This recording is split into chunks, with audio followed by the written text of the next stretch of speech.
Привет, привет! Меня зовут Людмила, и с вами Таро в потоке. Наш сегодняшний разбор называется так. Его главная тайна перед вами. Ну и, как обычно, у нас сегодня будет 3 позиции. Да? Сейчас я расскажу, что же мы с вами сегодня будем расследовать, мои дорогие. Значит, сначала сделаем сигнификацию мужчин. Загадывать, конечно, нужно мужчину, но, да, не обязательно на самом деле загадывать какого-то вашего любимого мужчину. Может быть, вы хотите посмотреть тайну вашего начальника, да, как-то он на вас не так смотрит или не продвигает вас по работе, есть какие-то личные у него к вам, какая-то личная неприязнь, личные мотивы не продвигать. Ну, в общем, конечно же, большинство загадает своих мужчин, но это совсем не обязательно. Мы посмотрим сигнификацию человека. Может быть, нам покажут отношения между вами, чтобы вы поняли, да, что вот он действительно тот, кого вы загадали. Далее мы посмотрим отношение этого человека к вам. То есть, как он на самом деле к вам относится. И после этого посмотрим его главную тайну перед вами. Не вообще в целом, да, что там он скрывает, этот человек, а вот именно, что он пытается скрыть, о чем умолчать конкретно перед вами. Ну и мы начинаем. Двоечки, троечки идут в ожидание. Единички у нас.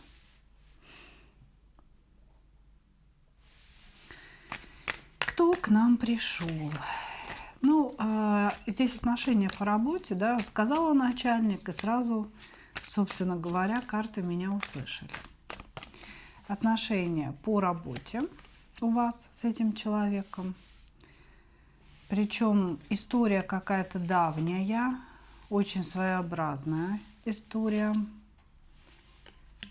Угу.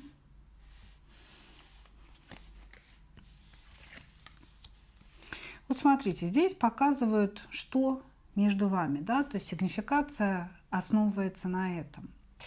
Возможно, вы давно знакомы с этим человеком, работаете на этом предприятии давным-давно, потому что связывает вас как раз работа. Для кого-то, да, срезонирует то, что отношения по дьяволу были, да, то есть это была физическая связь между вами, но через какое-то время она была прекращена. То есть случился роман с коллегой. Я сейчас не говорю о том, что он начальник, да, роман с коллегой. И впоследствии роман этот сошел на нет, а коллегами вы остались. И вот вы общаетесь, собственно говоря, видите друг друга, иногда ссоритесь, иногда общаетесь вполне так лайтово, нормально, да, вот. И, собственно говоря, вам все время кажется, что мужчина хотел бы повторения этой истории, да, что он думает о вас, что он как-то поглядывает в вашу сторону. Может быть, он слишком много о вас знает. Да, то есть вы общаетесь, и он начинает выдавать какие-то вещи, которые он, например, мог бы узнать только от ваших знакомых или в интернете, например. Да, то есть вы ему сами о них не рассказывали. Вот, то есть вы можете, подумывать о том, что он неровно дышит к вам, но в данный момент отношений никаких нет. Или же, да, второй вариант. Опять же, вы работаете вместе, и между вами чувствуется притяжение. Может быть, вы друзья, прям такие, вот кровь из зубов, да? Он помогает вам, вы помогаете ему, и вы чувствуете, что человек не просто так это делает, да, что вот он двигает вас наоборот, двигает по служебной лестнице, платит вам какие-то дополнительные дивиденды, да, или там премии в обход начальства. И вы все время думаете, ну что-то здесь есть, но человек не позволяет себе перейти эту грань. То есть здесь вот два таких направления. Значит, что можно сказать о мужчине? Он женат. Он находится в энергиях императора, и ну, скажем, семью свою, да, он скорее воспринимает как некую тюрьму, как некую клетку, которая его сдерживает, которая его не пускает. Вот он как-то, знаете, ну, женат, есть дети, да, и куда уже мне деваться? Я из этой тюрьмы, как говорится, никогда не выйду. Я всегда буду обязан воспитывать детей, помогать им, раз уж я их, собственно, родил. Да? Вот, то есть здесь человек женат, неважно, в какой вы ситуации находитесь, но он женат, и женат он несчастливо, он считает этот брак своей тюрьмой, своей обязанностью, своим долгом, и не знает, собственно говоря, как из этой ситуации выходить. Вот, то есть для него это некие страдания. Окей. Окей. Давайте смотреть его отношение к вам. Ну ладно, на Монаре будем смотреть его отношение к вам.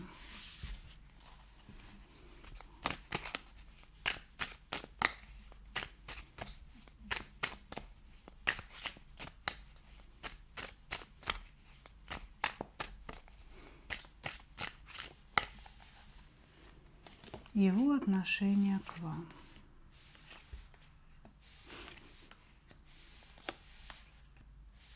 Вы тоже, кстати, можете быть замужем.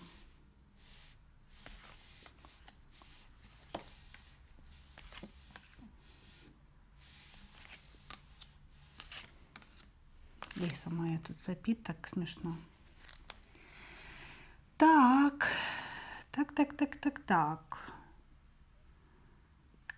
Значит, его отношение к вам. Вот если бы она была свободна, и я бы был свободен, вот тогда бы, если бы да кабы, во рту выросли грибы, значит, тогда бы она стала бы мне прекрасной женой. Вот такое вот отношение. Во-первых, говорит, вы очень красивы. Вы выглядите просто роскошно, шикарно. И каждый раз, когда он на вас смотрит, у него прям вот восхищению его нет предела. В глазах горят огни, сердце заходится, значит, в каком-то таком повышенном ритме. Сердце вы его давным-давно съели. На самом деле вы этому человеку очень давно нравитесь, и он вас воспринимает как бы, знаете, как такую духовную жену. Вот были между вами отношения, не были. Вы для него духовная жена.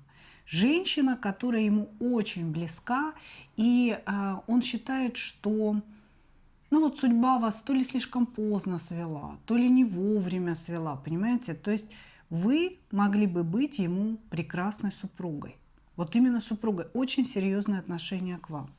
Много уважения, много желания на вас положиться, понимаете? То есть он вас воспринимает как очень преданного друга. Очень преданного друга, который нравится физически. То есть он считает, действительно, она красивая, она классно себя подает, она себя прекрасно позиционирует, она очень умна. И вот если бы не какие-то ограничения между нами, мы могли бы быть просто офигительной парой. Очень высоко вас ставит и считает, что то, что вы, ну, скорее всего, оба, да, не свободны, что это какой-то рок и наказание. Он говорит, ну что же за наказание-то такое, да, что мы с ней оба несвободные люди. И если мы все это начнем разрушать, то, что мы создали до момента нашей встречи, то мы разрушим ведь и жизни других людей. Да, мы же несправедливо с ними поступим. Вот, значит, ах, если бы, ах, если бы. То есть здесь все вот в таком, знаете, гипотетическом наклонении. Ах, если бы мы могли быть вместе, ах, если бы у нас не было семей, если бы мы встретились раньше, то тогда бы и мечты, мечты, мечты. Да? Из настоящего отношения очень сильная привязанность, очень большое уважение, оценивает вас как очень красивую, настоящую, классную, вот во всех отношениях женщину. Вот, ну, которую ему, к сожалению, нельзя. Вот и все. То есть он может быть с вами только друзьями, а хотел бы, чтобы вы были его женой. Вот такое отношение у него к вам. Хорошо. Ух, какая же у него там тайна. Давайте. Раскроем тайну.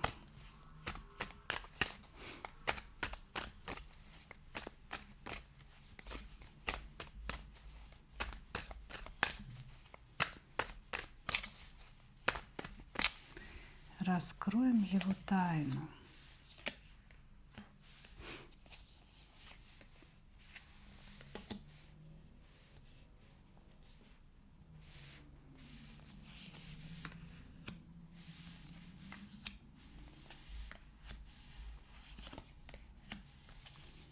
Интересная тайна.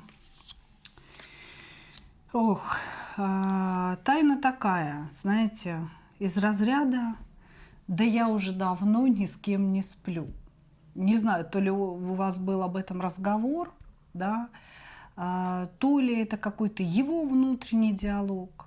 Но мужчина здесь говорит о том, что у него нет с женой сексуальных отношений. Это его тайна. И он говорит, уже очень-очень давно наш брак, да, то есть его брак с женой, является фиктивным браком, потому что мы не прикасаемся друг к другу, мы выполняем какие-то обязательства, да, у меня есть чувство долга, и просто, скажем так, фиктивно находимся в браке друг с другом. Он говорит о том, что он безумно одинок, и у него еще в принципе есть порох в пороховницах, если вы понимаете, о чем я, да? Что ему бы очень хотелось настоящих эмоциональных, сексуальных, вот таких, знаете, ну вот слово «настоящее», наверное, здесь лучше подойдет, да? Лучше всего подойдет. Настоящих любовных отношений, где есть все, где есть секс, где есть близость тел, близость душ, близость сердец, близость интеллектов, понимаете? И у него все это еще горит. Ему всего этого очень сильно хочется. И хочется ему этого всего с вами. То есть его тайна перед вами, что человек мечтает о вас, как о женщине. Он очень хотел бы настоящих сексуальных отношений. Любви, от которой сносила бы голову. Любви, от которой хотелось бы действовать, жить, чувствовать себя молодым. Вот это его тайна, да, и тайна, что он не спит со своей женой, ну и вообще ни с кем, судя по всему. То есть он говорит о том, что я давным-давно уже ни с кем не сплю. Хотя, возможно, он вам говорит совсем другое, да, почему нам это все обозначают как тайну. Может, он говорит, да, у нас все классно с женой, да, у нас там классный секс, да, мы же с ней вообще там не разлей вода, да, ты чё? И как-то это все он говорит, да, и смотрит на вас щенячьими глазками. Ну вот, щенячьи глазки здесь именно по этой причине, потому что давным-давно нет никаких отношений, они абсолютно холодны друг к другу, у них, знаете, есть очень красивая картинка семьи, которая не является правдой, потому что он говорит, наша семья уже умерла. То есть наша семья не прошла какой-то трансформации, она давным-давно умерла. Отношения давным-давно умерли. И он очень хотел бы двинуться в вашу сторону в этом плане, завести с вами настоящий бурный роман. Но, может быть, порядочность его останавливает. Но он говорит о том, что он бежит от этих мыслей. Он говорит, я понимаю, что просто я полюблю так. Он и сейчас-то, я бы сказала, любит вас. Да? Но он говорит, я полюблю так, что я могу просто все разрушить. Этот дьявол, да, эти перейденные нами границы, они просто разрушат все. Поэтому я не действую. Скорее всего, он себя вот сдерживает. Вот такая тайна душещипательная у нас здесь. Благодарю вас, единички. Двигаемся дальше.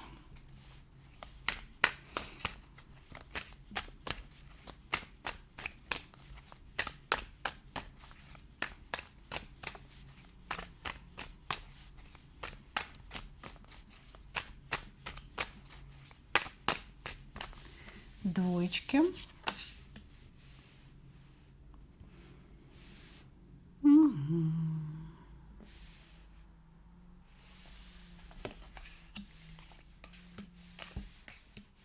Так, знаете, вот карты сигнификацию показывают все-таки на отношения между вами. Больше, чем на личность человека.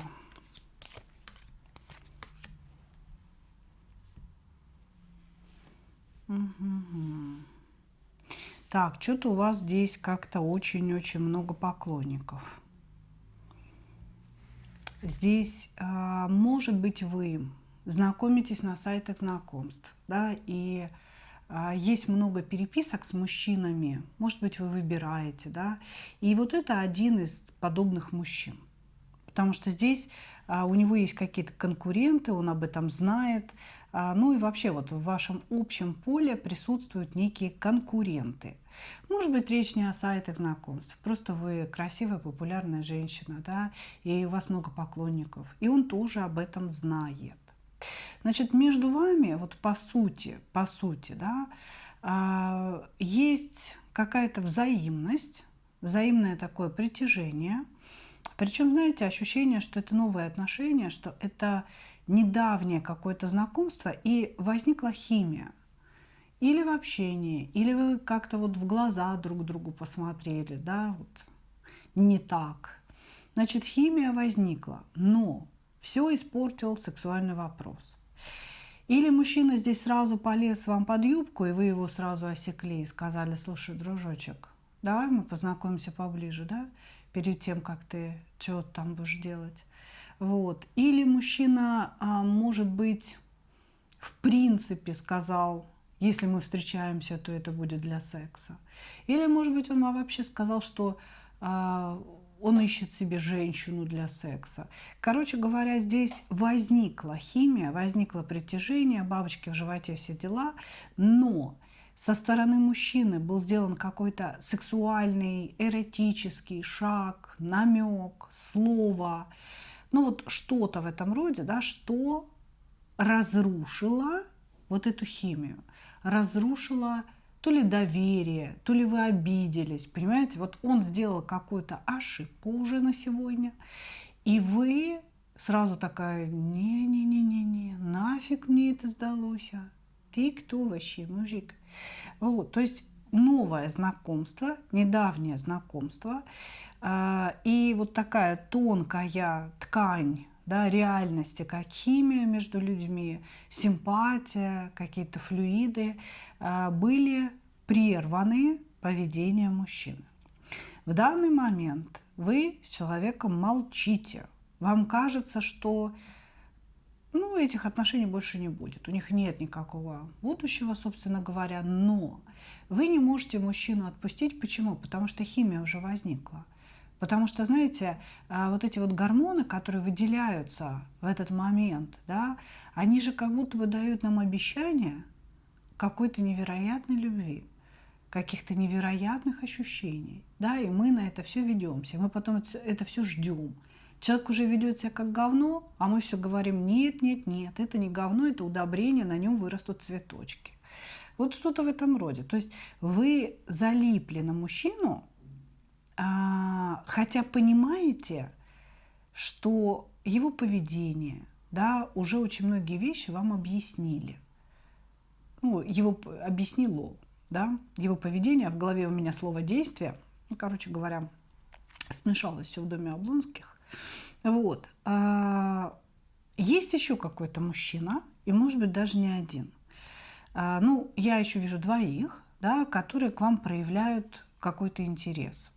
Один мужчина старше вас, и он вам не особенно интересен, потому что он какой-то, такой, какой-то про быт, про готовку, про жрачку.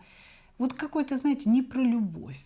Вам хочется любви, вы кубковая королева, вам хочется побыть любимой, желанной, чтобы мужчина как-то проявлял это все, да, чтобы вы это все чувствовали. Вот. А пентаклевый король, он все-таки про то, чтобы вы прислуживали, носочки стирали, да, как бы человек, который приглашает вас не в кафе, а к себе домой на какой-то покупной тортик. Ну, вот что-то в этом роде. И есть еще один человек, который хочет вас завоевывать, но он какой-то дурачок.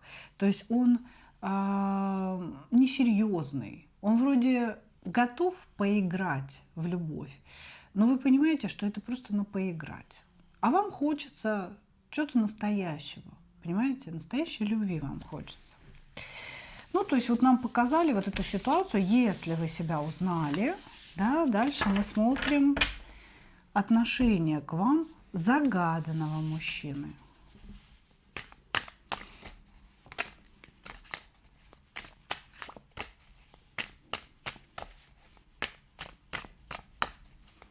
Отношение к вам загаданного мужчины.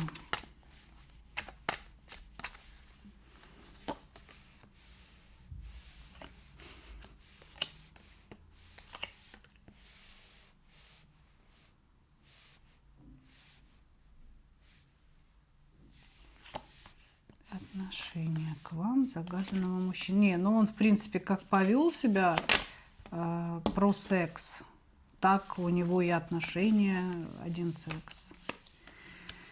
Ой, бог ты мой.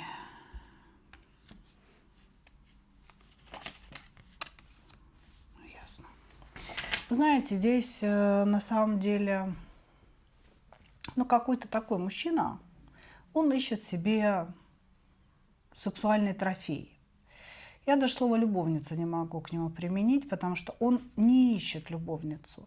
Он ищет сексуальный трофей. Женщину, которая пойдет на такую сексуальную близость, которую ему хочется. Где-нибудь в машине попой кверху, чтобы все видели, и чтобы он от этого возбуждался. Или еще что-нибудь. Потому что здесь очень много таких, знаете, вычурных сексуальных фантазий. Я не буду говорить слово «извращение», да, потому что у всех свое представление об извращении. Но здесь человек хочет с вами секса и хочет, чтобы этот секс был бурный, возбуждающий, какой-то наполняющий, переполняющий, чтобы можно было потом вспоминать, чтобы можно было потом рукоблудством заниматься под эти воспоминания. Очень сильно вы его возбуждаете. Очень сильно. Значит, все, что он о вас думает, это все про секс. Это все про какие-то жезлы, куда он там чего будет засовывать.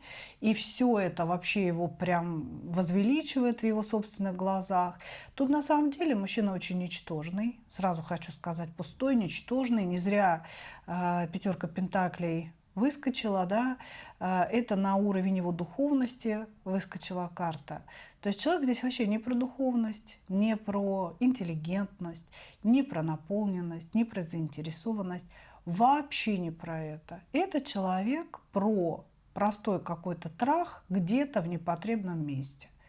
Он ничего женщине не будет давать, вам в том числе, конечно же, для того, чтобы вот это все получить. Ему кажется, что любую женщину можно получить бесплатно, просто так, просто поманив ее каким-то, я не знаю, там чем, если честно. Ну, с жезлом, наверное, хочет манить вас. Да, вы возбуждаете, он о вас очень много думает, очень много фантазирует. Все это в сексуальном ключе. Возбуждаете своей невинностью и недоступностью. Он говорит: она выглядит очень мягкой, очень женственной, и мне хочется ее загробастать и сделать с ней все, что я захочу. Но при этом она почему-то ставит границы. Вот при том, что он вас видит кубковой королевой, да, то есть королевой, которую легко поймать на эмоциях, на красивых словах, на признаниях в любви, на внимании повышенном, да. В то же время произошло что-то неожиданное, вы выставили границы и сказали: алло, он отошел, приблуда такая, да, как бы. Вот что происходит. Есть ли у него влюбленность? Нет. Про любовь вообще забудьте, он не умеет любить этот человек. И этот человек глубоко испорчен. сексуальным вопросам. 100% завсегдатай сайтов знакомств. Привычный к тому, что женщина что-то пытается ему доказать, какая она сексуальная, лучше всех, кто у него был, и делает все, что он хочет. Вот. Он не хочет вкладываться в отношения, хочет только секса, развратного, максимально непотребного, чтобы женщина себя непотребно вела. И все это он хочет от вас на сегодняшний момент. Потому что возбуждаете, потому что сексуально привлекаете. Окей. Его главная тайна от вас.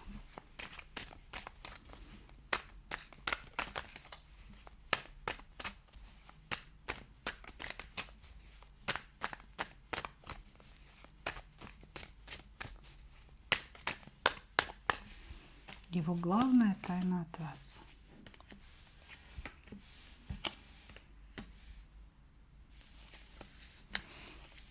Слушайте, это пятерка пентаклей, третью колоду беру, выходит пятерка пентаклей. Ну, это просто ёкарный баба, если честно. Главная тайна, знаете, что врун он хренов. Вот какая у него главная тайна.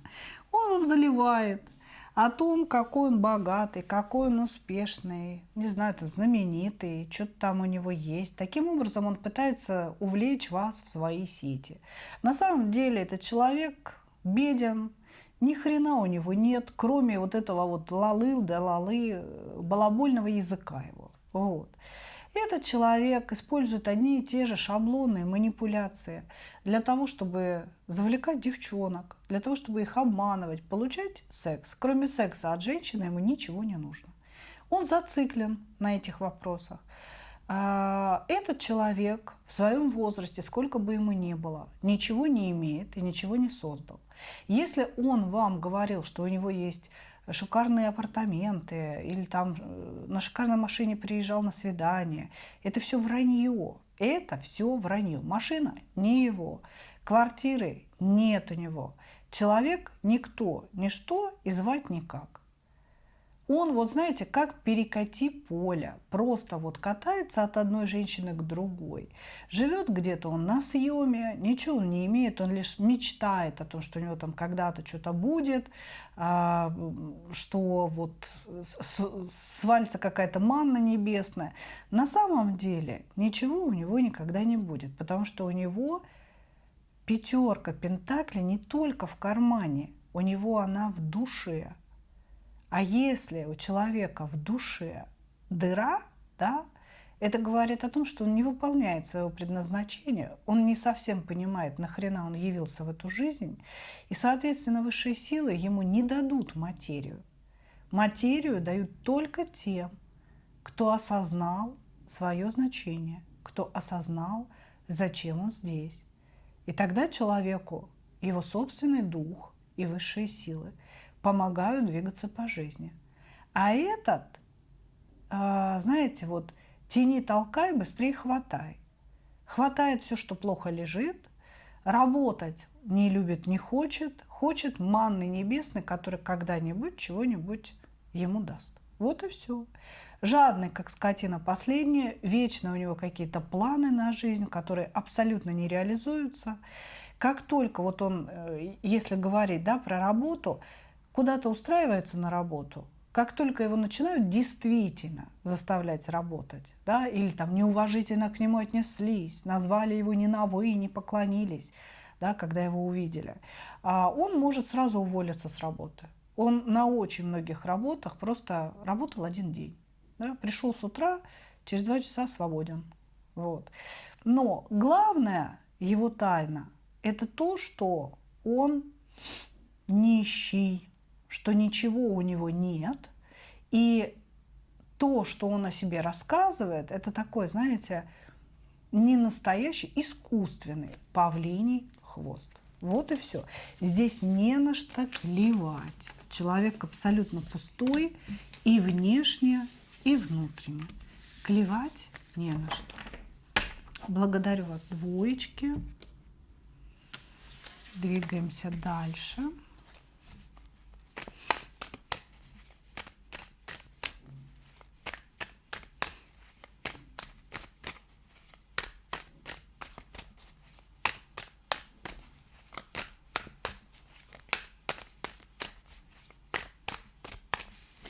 Троечки. Угу. Кто пришел?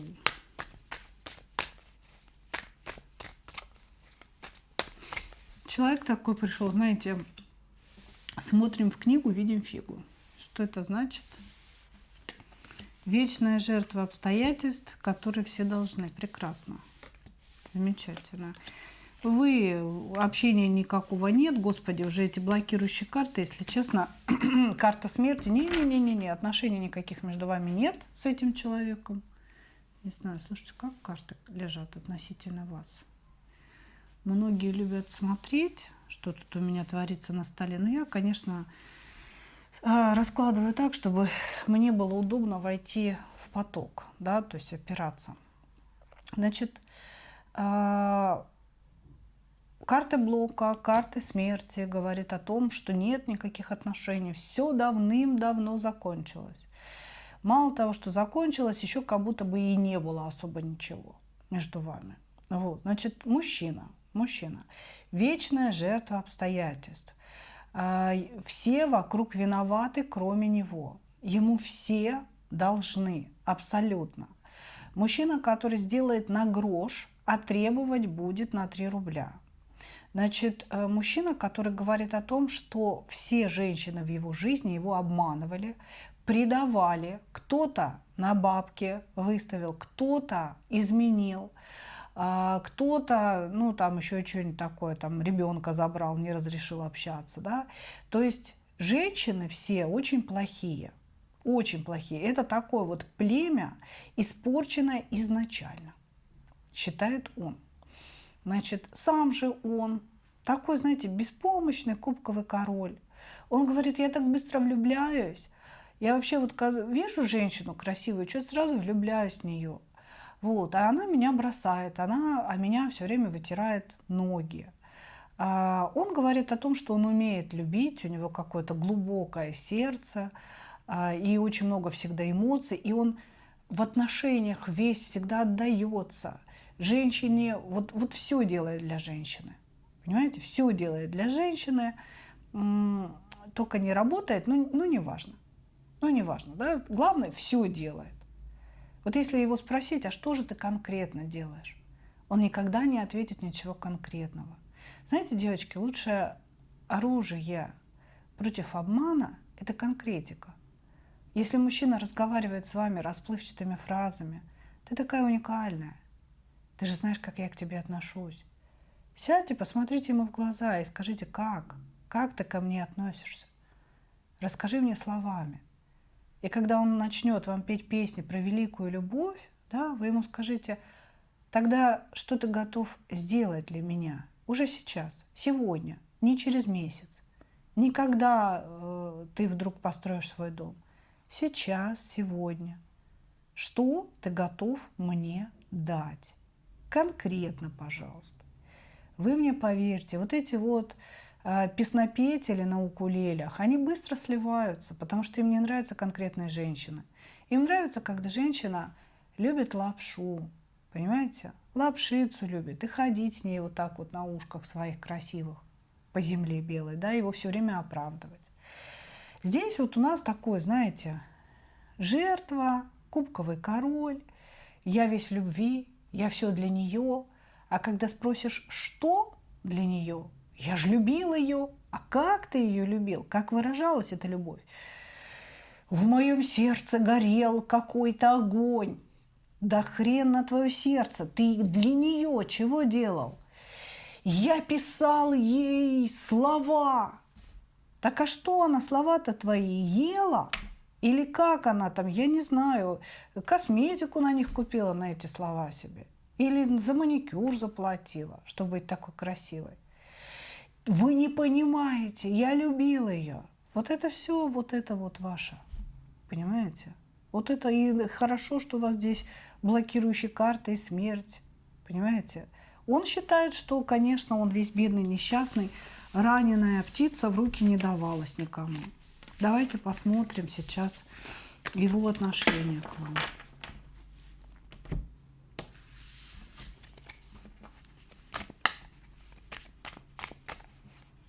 Вы знаете, я обратила внимание, вот исходя из своей практики, да, люди обращаются очень часто, женщины никогда не жалуются. Никогда. Женщины хотят узнать о чувствах, о том, что будет, расследовать какую-то ситуацию. Но никогда девчонки не жалуются. Ни одна не сказала: я бедная, несчастная. Более того, все в себе ищут всегда, понимаете, в себе. Наверное, я виновата, наверное, я была там навязчивой, или холодной, или мало давала. Но мужики жалуются постоянно. Мне не додали, мне не доделали, она хреновая в сексе, деревянная, она хотела много денег. Господи, ну что за ничтожество? Это вот мне навеяла ваша позиция, если честно. Они не все такие, безусловно. Очень мало, но есть настоящие мужчины. Их очень мало сейчас. В основном вот эти вот нытики сопливые, понимаете? Она мне изменила. Я же все делал, что она хотела. Я просто не работал 2 года. Да, она все несла на своих плечах, но она что-то изменила мне с начальником, который путевку ей на Мальдивы купил. Ну вот понимаете, как-то вот это все всегда так выглядит. Итак, его отношение к вам. Боится, что вы стали чужими людьми. За вами следит, наблюдает, где-то, скорее всего, через интернет, потому что дальнее расстояние показывается между вами. Говорит о том, что вы его привязали к себе, что он был таким, знаете, попрыгунчиком по женщинам, а вот после знакомства с вами что-то он там понял, да, философское о жизни, и перестал прыгать по женщинам. То есть до вас он был бабником. И как-то по-другому смотрел вообще на женщин, как таковых. А когда познакомился с вами, он так сильно привязался к вам, почувствовал зависимость и стал думать о своем поведении совсем по-другому. Что есть такое понятие, как верность, да, что вот есть такие женщины, которым можно быть верным, оказывается, да, и всю жизнь спать только с ней. Вот. Опять карта наблюдения. То есть вы здесь не вместе, скорее всего, давным-давно уже, и мужчина вас не выпускает из виду. Он за вами следит, прям следит, понимает, да, если мы говорим о каких-то глубинных моментах, он понимает свою ничтожность рядом с вами. Все он понимает, прикидывается только дураком. Вот. И очень боится, что вот это время, что вы не общаетесь, оно как будто бы вас очень сильно разделяет и делает чужими людьми. А вы для него важны. Он не хотел бы быть с вами чужим человеком. Он абсолютно ничего не может вам дать. Он может лишь брать. Это потребитель. Исключительно такой незрелый потребитель. Но он, вы знаете, он хотел бы, чтобы вы были рядом с ним, вот из разряда, вот пусть будет, мне будет спокойнее. Вот пусть, я не хочу с ней быть поруганным, я не хочу с ней молчать, я не хочу, чтобы она держалась от меня подальше, да, не писала мне. Вот пусть она временами мне пишет, вот пусть я буду иметь возможность ей написать, пусть мы, допустим, где-то можем встретиться с ней. Вот пусть будет на всякий случай, мне так спокойнее. Понимаете, отношение к вам? То есть я не могу сказать о любви прям великой, несмотря на 10 кубков. Я бы сказала, что вы скорее какая-то его мечта о любви, да? Какая-то идеализация любви. Ему кажется, что если бы он был достоин вас, и вы бы вот действительно на одном уровне с ним стояли и шли вместе за руки, да, вот тогда это была бы идеальная любовь в его понимании.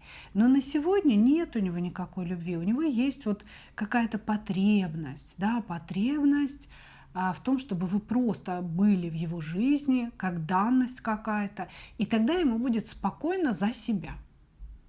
Не знаю, почему это так. Хорошо. Давайте тайну посмотрим. Его главная тайна. Его главная тайна у вас.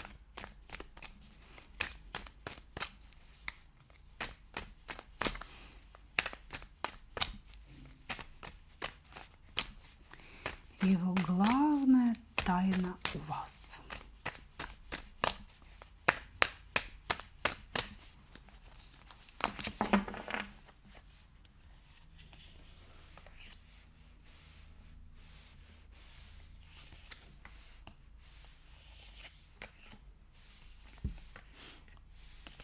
Ты моя родная, говорит. Родная, может, вы давно с детства знакомы с ним? Потому что здесь как будто, вы знаете, человек погружается в вас, как в какое-то детство, в состояние радости.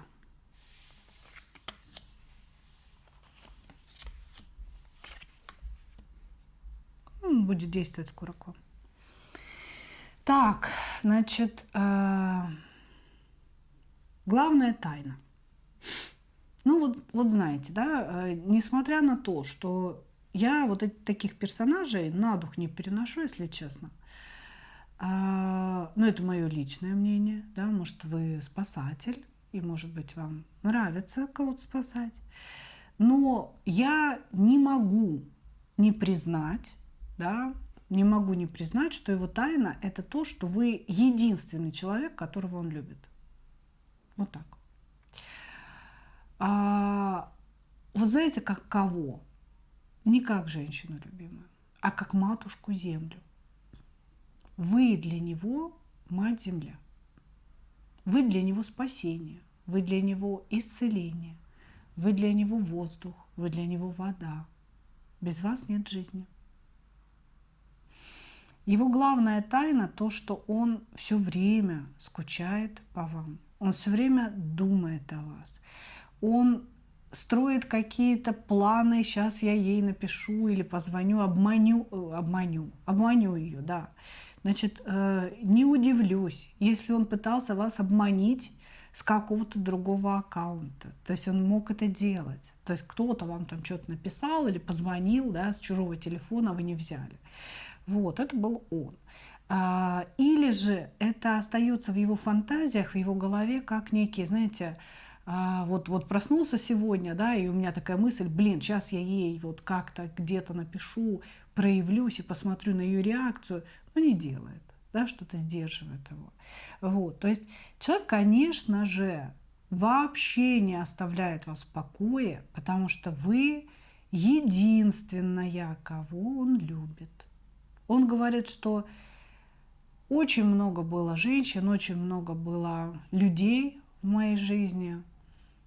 Они входили, уходили из этой жизни, да, но она осталась как мать-земля.